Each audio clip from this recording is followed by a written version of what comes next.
Welcome to the Strong Life Coach podcast, where we speak life, coach life, write life, and lead life.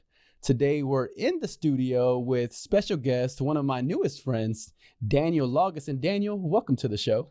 Thank you for having me, Derek. I appreciate you having me on your podcast. Yes, I'm excited. I know we are connected with our BNI group as we've networked and connected, and I think you have some great content to share from a leadership perspective, and I'm excited for people who tune in to be able to learn from what you have to say.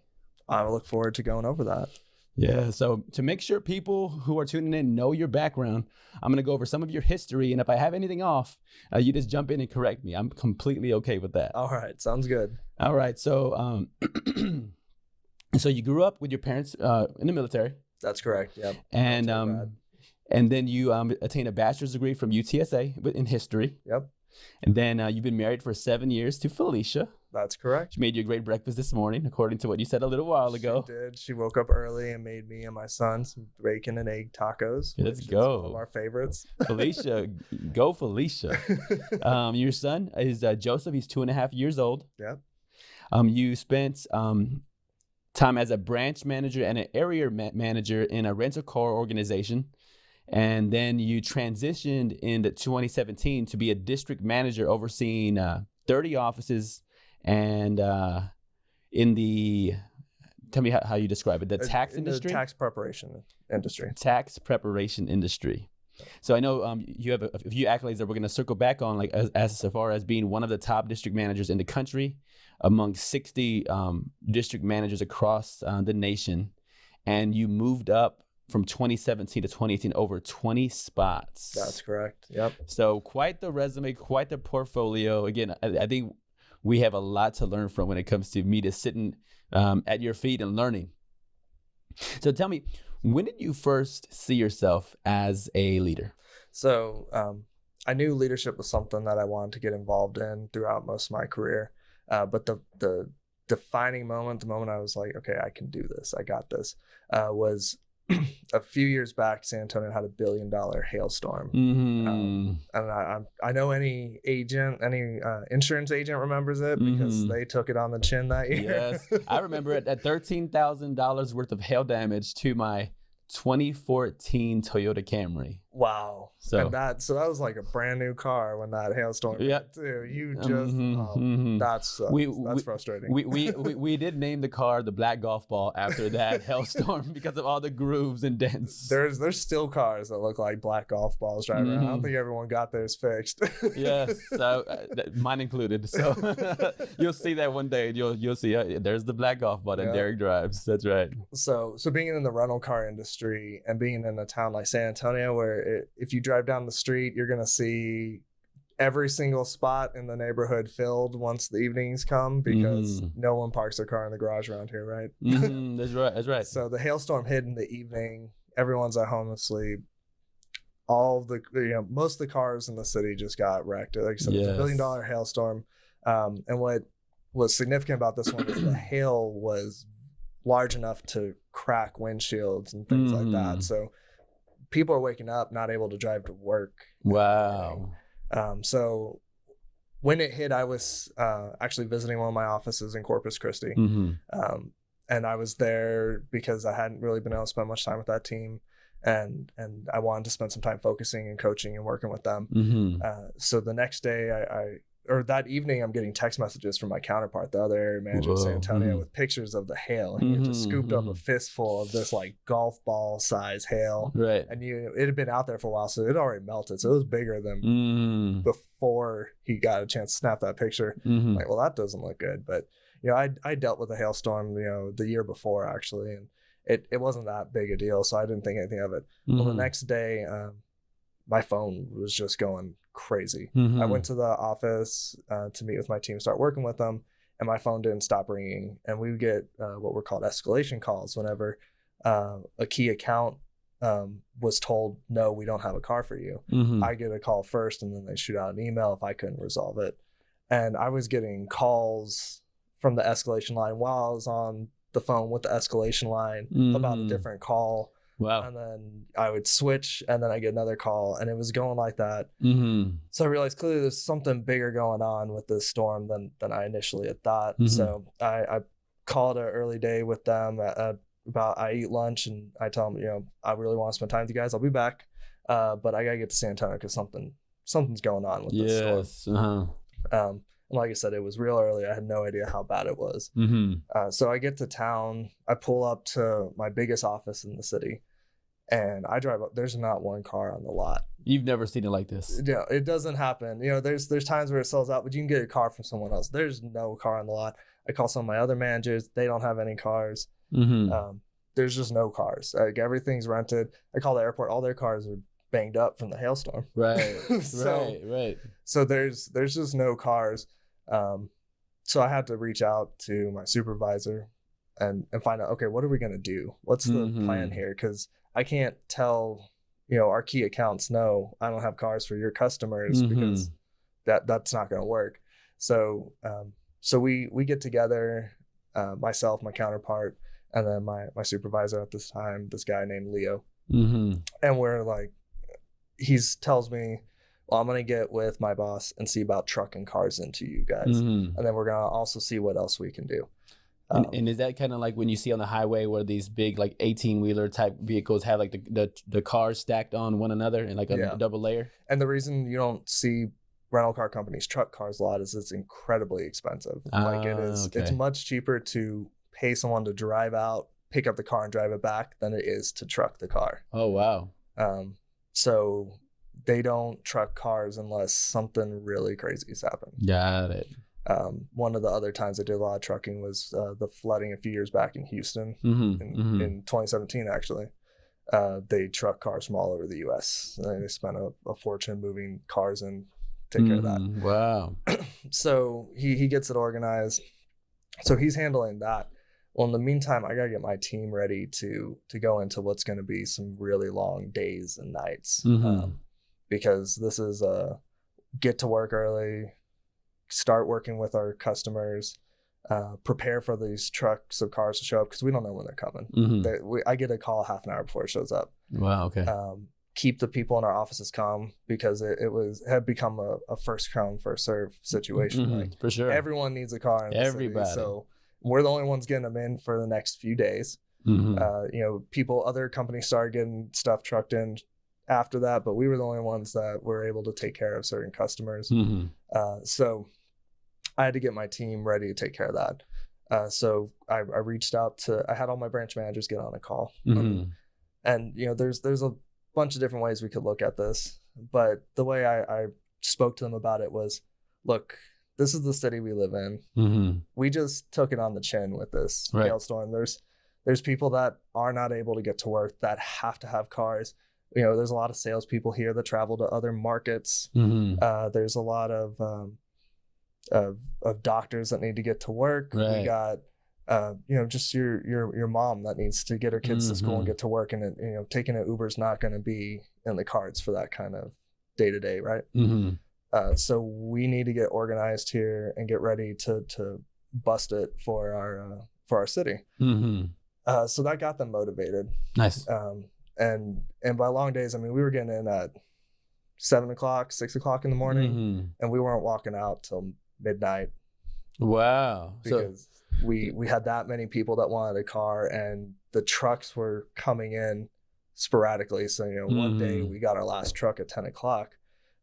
10 p.m. Yeah, 10 p.m. Wow. So we had to call the people on our waiting list, say, hey, get here now. We just caught a truck. We can get you in a car, but you got to be here or else there won't be a car. Like these cars will be gone tomorrow morning. We're going to open with no cars. Wow. So you have your team, so 17 hours, but the motivation you gave them was, let's serve and help our community. Let's be there for them as far as helping them to get involved. Because when you're talking 17-hour days, I mean, there's not a lot of sleep, not a lot of time with their family, not a lot of time for really anything else other than serving in the community of San Antonio. Right. And there's not, they're not going to be compensated in a huge way for working these extra hours. So, if it wasn't for that reason, I don't know if we could have motivated them to get this done. Because it wasn't about money at that point. Right. And there's such a powerful growth that takes place when it comes to these horrible experiences. I think I heard a quote that said, good management of poor experiences leads to great growth. And I see that in your story, right? Yeah, exactly. Because, you were asking, what do we have to do? Who needs to do it?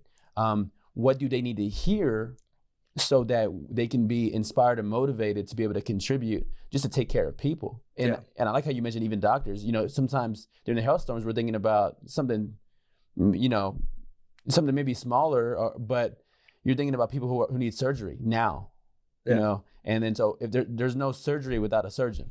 Right. And so you're talking lives are at stake, and you being able to be a part of that change in the community it's a beautiful thing. It's a great thing to be able to provide your leadership, to provide support in that space. Yep. So we moved a lot of cars. It took us 3 days to get all the trucks caught and get all the cars moved, but we got it done, and we wrapped up at 7:00 on Saturday. We normally close, by the way, at noon on Saturdays. So Oh, wow. 7 p.m. on Saturday, I was able to finally send everyone home and let them have a Sunday to recuperate. Yes, smart. What did that do for your confidence in going through that experience? That was, like I said, that was the moment I realized, okay, I can do this. Because if I can inspire them to work that hard and put that much effort forth, then I can inspire them the rest of the time. Because they were all salaried, the managers. So that's they detail, literally right. were not getting compensated for these extra hours. Yes. They weren't making any extra money. So where I could find a way to incentivize them outside of just the giving back to the community, I did, but there wasn't much I could provide them there. There's not much you can do. Right.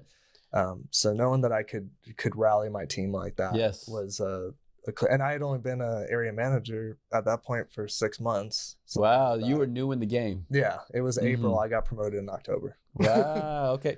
No, but they talk about one of the most challenging parts of leadership is leading volunteers, right? Yeah. Because there's a part of when I'm reporting to somebody, I almost have to when it comes to like my normal 8 hours a day. You tell me, to be at a certain meeting and I don't show up, there could be a consequence for my role, my job, my livelihood. But to be able to motivate a team to volunteer their time without additional compensation, this is a powerful thing, because you're ultimately in that space, in that setting, you're motivating volunteer leaders. Right, exactly. And I think it also speaks to the point of you connected with them emotionally. And as a speaker, what I think about is, it's not so much give people the facts. Like in a great speech where I motivate people and help people to change and elevate their lives, it's not that I gave like the best statistics in that speech. That right. the facts sometimes don't actually even help people to change and to grow, but it's, excuse me, it's, can I connect with them emotionally? And if you could connect with somebody emotionally like you did, then you can help people to do incredible things. Yeah, there's a lot of people that talk about how change won't happen until you've had the, enough. I've had enough moment. There's a speaker that you and I both apparently have in common that we like, that's one of his things is you're not going to change until you have hit that breaking point. Or until it's connected with you in a way that is so emotional that you're just not gonna. You're either gonna make sure it never happens again, or you're gonna make sure it always happens this way. Yes, there's such a power with connecting emotionally. There is. Now, what happened that you transitioned? Like, what inspired you to transition from the rental car industry to the retail tax industry? So I'm all about growing and personal growth. That's why I like you. and growing your team, and your growth is so critical. So. Every few years, I kind of look at where I am in my career and I say, okay, do I see room for growth? Am I getting better? Have I become too comfortable in where I am? And if so, is there a transition I can make? And what does that look like? So I didn't really see any more growth where I currently was. And so I wanted to, in transitioning from that company, make sure that it was go somewhere where I was not comfortable, because one of my favorite things I've heard from two of my VPs over the years is if you're comfortable, you're not growing. Ooh, quote. You're listening in. Take that quote down. If you are comfortable, you are not growing. And I think the best example they gave, which isn't work related at all, is, you know, when you go to the gym and you're working out, you don't get that growth if you're looking for gains until you've hit the point where you can't do another one, and somehow you do another one, because you're essentially breaking down those muscle fibers, building them back up. Talk to us. Talk to us, Daniel. Tell us. tell us about it. I know I was telling you earlier, you know, I need to do a better job getting in the gym, but speaking to me on that level, but it does speak to all of us, right? We could get caught up in comfortability and ease, convenience. Oh, this is what I've always done. This is what maybe I'll always be doing, but it doesn't stimulate growth. And I think about even like a baby, right? A baby, like or a child that's blossoming. I mean, they're trying to walk for the very first time. They're learning to speak for the very first time. They're like in a pure growth environment where everything is new. They're making tons of mistakes, but it's all growth and it's all beautiful. But I just think about that for my own growth. Like, how can I be like a baby and approach new ventures? Even this, right? I mean, podcasting. I'm, 20 episodes in. I'm a toddler, in this space. But if I approach it and I continue to learn every single day from it, how I can get better, then it will only be more valuable to the people tuning in. Right. And I think the other thing that came into my transition was I found myself really looking forward to Fridays. And if you're living for the weekends, then you're throwing away 5 out of 7 of the days that you got. Yes. You're wasting 5 days of your life every single week. Yes. And think about how much time that is that you threw away. You need to wake up excited to go to work, excited about what you have to do today. So if you're indifferent to it or you're dreading it, either of those, then you need to transition into a new career. You need to look for something different to do. Tell us. No, it's right. Along the way, I made a decision along the way that I'm never going to complain, period. Like, let me just not ever complain. Like, so if you ever catch me, then you're like, hey, this is something I've committed to not doing. Okay. Now, in different roles I've had along the way, Mondays is something that people complain about. Yeah. And there's like, hey, Friday's my favorite day of the week. Monday's my least favorite day of the week, because Monday I have to go to work.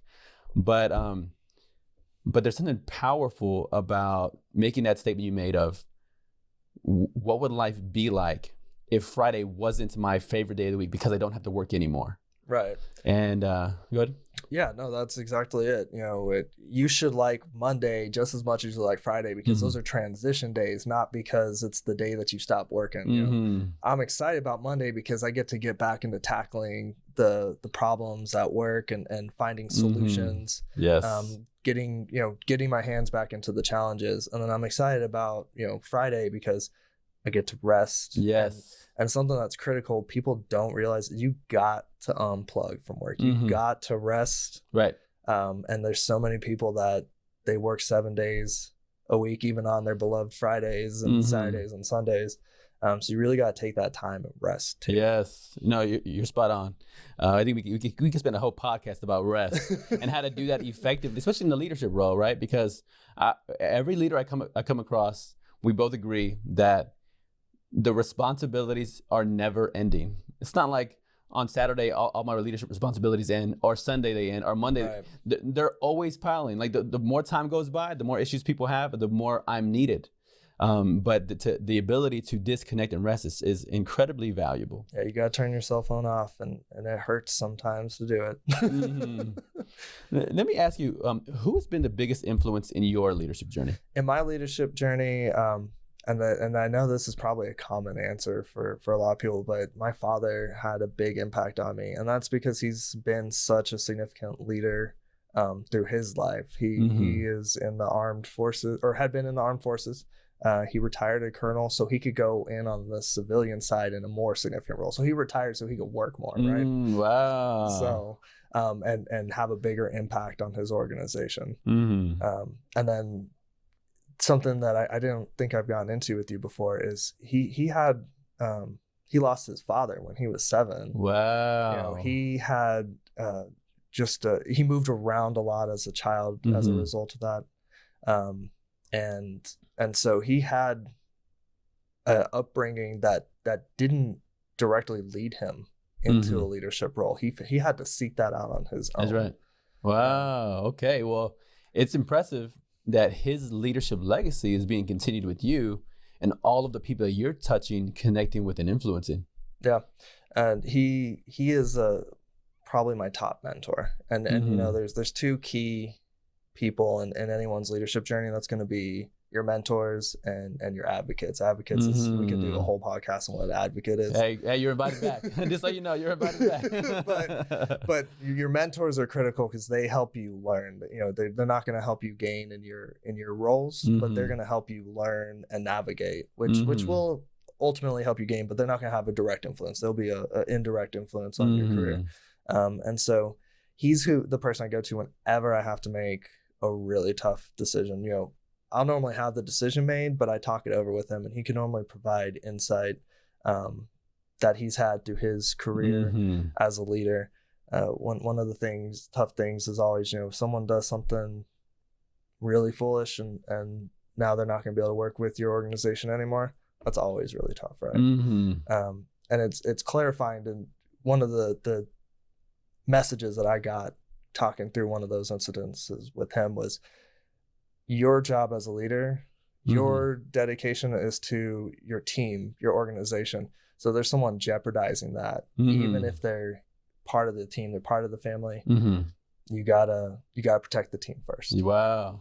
And when I think about my career in the insurance industry, right? So I was working in operations, so in the call center, and you have several of these moments where people are avoiding phone calls. And that's the primary function of the job, is for you to answer the phone when people are calling. And it was difficult, I think, to make those decisions, because you've got to know these people. You know their children, you know their family members. You've had these great connections and conversations, and you have somebody avoiding phone calls.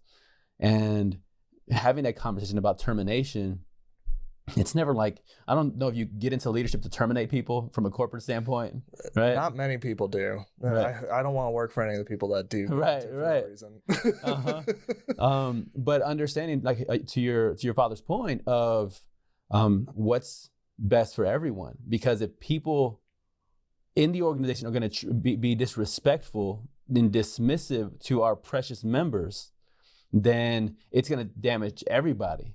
And if we have more people picking up on this type of behavior, it's only going to hurt all of us and jeopardize our ability to stay in business. But your father's point is incredibly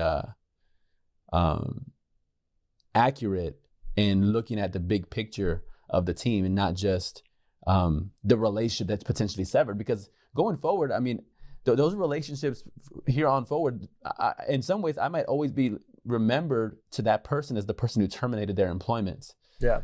But it can be super challenging. Yeah. And that's always something that, you know, even when it's 100% justified, you know, they're stealing or they're threatening on their coworkers. I think many leaders, and myself included, always, you know, carry that with you. Like, it's always a burden. You'll reflect back on it.